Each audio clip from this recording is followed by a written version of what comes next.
میں بڑی قدر کرتا ہوں، تو پھر ہم اس کو یقین دہانی کرانے کے لیے اور اپنی محبت کا اظہار کرنے کے لیے اور اپنا ادب جتلانے کے لیے یہ کہتے ہیں کہ بھئی آپ کا حکم سر آنکھوں پر۔ عرب حضرات بھی یہی جملہ بولتے ہیں کہ جب سوال کیا جائے تو اگلے کو یقین دہانی کے لیے بولا جاتا ہے علی الرأس والعین، کہ آپ کا حکم سر آنکھوں پر۔ اور اسی طرح اس سے ملتا جلتا ایک اور جملہ بولتے ہیں، وہ جملہ یہ ہے حکم کا علی الرأس والعین، آپ کا حکم سر آنکھوں پر، حکم کا علی الرأس والعین۔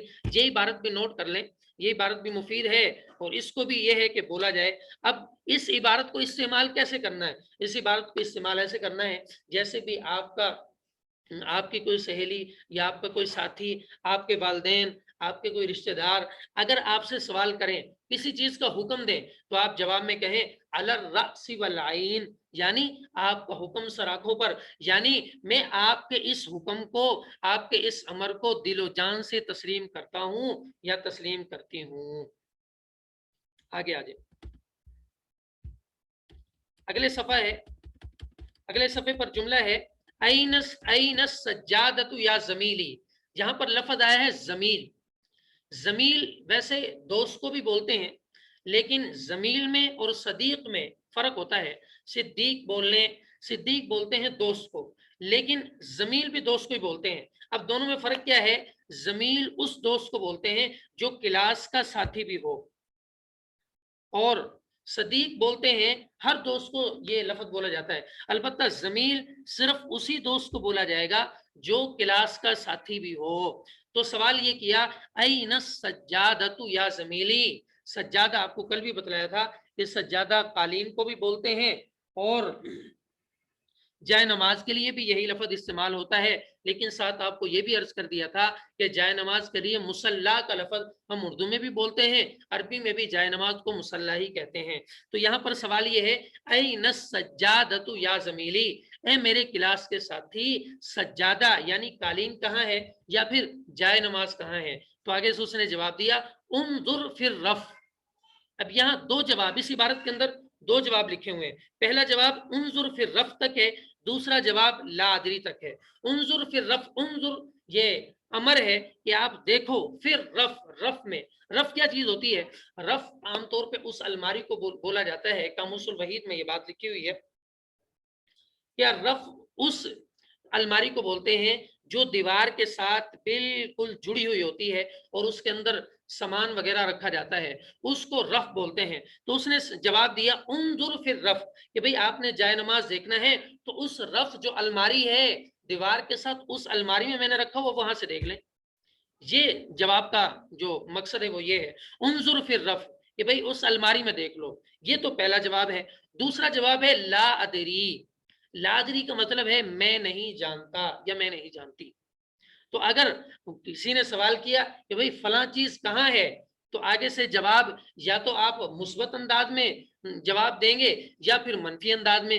اگر مثبت انداز میں جواب ہو تو پھر وہ پہلا جواب جو ہے وہ مثبت انداز والا ہے۔ دوسرا جواب اگر آپ کو نہیں پتا تو اسی وقت کہہ دیں لا ادری، میں نہیں جانتا، لا ادری میں نہیں جانتی، دونوں کا ایک ہی مطلب ہے۔ اور اس جملے سے بھی کئی جملے بنائے جا سکتے ہیں، کئی عبارتیں بنائی جا سکتی ہیں۔ مثال کے طور پر یہاں تو سوال ہے جائے نماز کے حوالے سے، آپ اس کی جگہ کوئی اور لفظ لے آئیں۔ مثال کے طور پر این الکراست یا زمیلی، اے میرے دوست، این الکراسہ کاپی کہاں ہے؟ یا پھر اسی طرح اس کی جگہ کوئی اور جملہ، کوئی اور مفرد لگا لیں، این مزیل الحبری یا زمیلی۔ اسی طرح کوئی اور این الممحات، کل آپ کو بتلایا تھا کہ ممحات بولتے ہیں ربڑ کو۔ تو سوال یہ ہے این الممحات یا زمیلی، اے میرے کلاس کے ساتھی ربڑ کہاں ہے؟ تو آگے سے وہ جواب دے انظر فی الرف، کہ بھئی وہاں پر دیکھ لو، یا انظر علی المکتب وضعت علیہ، کہ آپ ٹپائی پر دیکھو میں نے وہاں پہ رکھی تھی۔ یا پھر اگر اس کو نہیں معلوم ہوگا تو وہ جواب دے دے لا ادری، مجھے نہیں معلوم۔ تو اس ایک جملے سے بھی کئی جملے بنائے جا سکتے ہیں۔ اگلا سوال دیکھ لیں، لمن ہاد الحبر، یہاں پر عبارت شاید غلط لگی ہوئی ہے، وہ اعراب غلط لگا ہوا ہے، لمن لگا ہوا ہے، یہ لمن نہیں ہے، لمن ہے اصل لفظ۔ تو لمن ہاد الحبر یا اخی، اس کا مطلب یہ ہے کہ یہ سیاہی کس کی ہے میرے بھائی، لمن ہاذا الحبر یا اخی، اے میرے بھائی یہ سیاہی کس کی ہے. اب اس کی جگہ اب الحبر کی جگہ کوئی اور لفظ لگا لیں، مثال کے طور پر دباسا لگا لیں، لمن ہادہ دباسۃ یا اخی یا پھر یا اختی. لیکن صرف اس چیز کی طرف غور کرنا ہے کہ اگر آپ نے کوئی عبارت کے اندر اشارہ کرنا ہے کسی مذکر چیز کی طرف، جیسے الحبر یہ مذکر ہے، تو آپ پھر اس مذکر میں مذکر کی طرف اشارہ کریں گے ہاذا کے ذریعے. لیکن اگر آپ اس عبارت میں الحبر کی جگہ مثال کے طور پر لگانا چاہیں کراسہ لگانا چاہیں یا پھر مجلہ لگانا چاہیں، اب مجلہ بھی مؤنث ہے اور کراسہ بھی مؤنث ہے. انشاءاللہ اگلے سبقوں میں تفصیل کے ساتھ آپ حضرات کے سامنے مذکر اور تذکیر و تانیث کے حوالے سے وضاحت پیش کر دی جائے گی. البتہ یہ ہے کہ ابھی اتنا سمجھ لیں کہ اگر آپ نے عبارت میں کوئی مذکر لفظ ذکر کرنا ہے تو اس کے لیے اس میں اشارہ جو ہوگا وہ ہاذا کا ہوگا، اور اگر مؤنث چیز ذکر کرنی ہے تو پھر ہاذا نہیں بلکہ حاذی ہی ذکر کرنا ہے. مثال کے طور پر یہاں پر الحبر کی جگہ آپ لگا لیں الکراسہ کہ لمن ہاذہ الکراسہ. اب الکراسہ مؤنث ہے مذکر نہیں، لہذا اب اس کی جگہ پر ہاذا تو نہیں پڑھیں گے بلکہ حاذی ہی بولیں گے کہ لمن ہاذہ الکراسہ یا اخی یا پھر یا اختی. آگے سے وہ جواب دے ہاذہ الکراسۃ لفاطمہ، یہاں پر جیسے لکھا ہوا ہے ہاذا الحبر لطلحہ کہ یہ سیاہی طلحہ کی ہے، آپ اس کی جگہ کوئی اور جملہ بنائیں ہاذہ الکراسۃ لفاطمہ کہ یہ کاپی فاطمہ کی ہے. تو دیکھیں ایک نئی عبارت بن گئی. اور اسی طرح کسی اور چیز کے حوالے سے ہاذا الحبر لزینب، یہ سیاہی زینب کی ہے، ہاذہ الدباسۃ لرقیہ. تو ایسے مختلف قسم کے سوال اور مختلف قسم کے نام انہی عبارات میں جوڑ کر پڑھ سکتے ہیں. اگلا جملہ ہے اقرأ المجلہ. آپ کو کل بتایا تھا کہ مجلہ بولتے ہیں رسالے کو بھی، میگزین کو بھی، ڈائجسٹ کو بھی. یہ ان تمام چیزوں کے لیے مجلہ کا لفظ ذکر ہوتا ہے. تو سوال یہ ہے اقرأ المجلہ کہ بھئی یہ رسالہ پڑھو یا یہ میگزین پڑھو. اب سوال کیا اس نے، آگے سے جواب دیا حسنن. حسنن جیسے ہم اردو زبان میں اگر کوئی حکم کرے تو ہم کہتے ہیں ٹھیک ہے جی بہت اچھا. اب یہ اس کے لیے عربی میں لفظ بولا جاتا ہے حسنن یعنی ٹھیک ہے بہت اچھا. حسنن اقرأ الآن، الآن کا معنی ہوتا ہے ابھی، تو اقرأ یہ واحد متکلم کا صیغہ ہے، تو حسنن اقرأ الآن کا مطلب یہ ہوگا بہت اچھا ٹھیک ہے میں ابھی پڑھ رہا ہوں یا پڑھ رہی ہوں. اب دیکھیں یہ بھی اسی طرح اگر مجلہ کی جگہ آپ کتاب لگا لیں اقرأ الکتاب، آگے سے جواب یہ ہوگا حسنن اقرأ الآن. اور اسی طرح سوال ہو اقرأ الدرس تو آگے جواب یہ ہوگا حسنن حسنن اقرأ الآن. تو دیکھیں ایک جملہ آپ نے سیکھا، اس ایک جملے سے اتنی استعداد اللہ کی توفیق سے پیدا ہو جانی چاہیے کہ جس کی وجہ سے ہمارے لیے آسانی ہو جائے اور اس ایک جملے سے ہم کئی جملے بنا سکیں. اگلا جملہ ہے اکنس الغرفہ. آپ کو کل بتلایا تھا الغرفہ بولتے ہیں کمرے کو، اور المکنسہ کل ایک لفظ ہم نے پڑھا تھا المکنسہ، مکنسہ کا معنی ہے جھاڑو، اسی سے یہ لفظ ہے کنس یکنسو، اس سے امر ہے اکنس یعنی جھاڑو دو. تو اب جواب یہ مطلب یہ ہوگا اکنس الغرفہ یعنی کمرے کو جھاڑو دو. تو آگے سے جواب یہ ہوگا این المکنسہ، بھائی جھاڑو ہے کہاں، جھاڑو ہے کہاں. اب مثال کے طور پہ این المکنسہ کی جگہ آپ کوئی بھی عبارت لگا لیں این المبید، این الدباسہ، این الحبر، این الکراسہ، اور این مزیل الحبر، این قلم الرصاص، این اقلام التلوین، این الملف. تو مختلف حوالے سے سوال کیا جا سکتا ہے. آخری جملہ اور پڑھ لیں کہ لمن ہذا الدفتر، دفتر بولتے ہیں رجسٹر کو. تو سوال یہ ہوا لمن ہذا الدفتر یہ رجسٹر کس کا ہے، تو آگے سے جواب دیا ہذا الدفتر لخالد، یہ رجسٹر خالد کا ہے. اب اس کی جگہ کوئی اور عبارت آپ بنا لیں کہ لمن ہذہ الکراسہ، اصل میں نئے نئے جملے اس اور مفردات اس لیے نہیں بول رہا کہ ابھی تک وہ چیزیں ہم نے پڑھی نہیں ہوئی. ہم نے جو مفردات کل پڑھے ہیں صرف وہی مفردات میں استعمال کر رہا ہوں تاکہ آپ کے لیے سمجھنے میں آسانی ہو. جیسے جیسے وقتاً فوقتاً ہم نئے نئے کلمات پڑھتے جائیں گے تو پھر انشاءاللہ نئی نئی عبارتیں نئے نئے جملے انہی کلمات سے ہم بناتے جائیں گے. تو سوال لمن هذا الكتاب، هذا الكتاب لفاطمہ، هذا الكتاب لخالد، هذا الكتاب لخرم، هذا الكتاب لزینب، هذا الكتاب لرقیہ. تو جیسے آپ بنانا چاہیں جملے بنا سکتے ہیں. تو آج کا سبق اللہ رب العزت کے فضل و توفیق سے مکمل ہوا. آپ حضرات سے گزارش کرتا ہوں کہ یہ جو عبارتیں ہیں خاص طور پہ جو آج ہم نے سبق کے اندر پڑھی ہیں اور جو لکھی ہوئی ہیں ان کو تو یاد کر لیں. جب یہ اچھی طرح یاد ہو جائیں جیسے سورہ فاتحہ یاد ہوتی ہے ایسے ان کو یاد کر لیں. اس لیے کہ جب اچھی طرح یاد نہیں ہوگا تو پھر ان کو کیسے ہم استعمال کر سکیں گے. جب اچھی طرح یاد ہوگا تو پھر ہی ہماری زبان پر یہ عبارتیں جاری ہوں گی.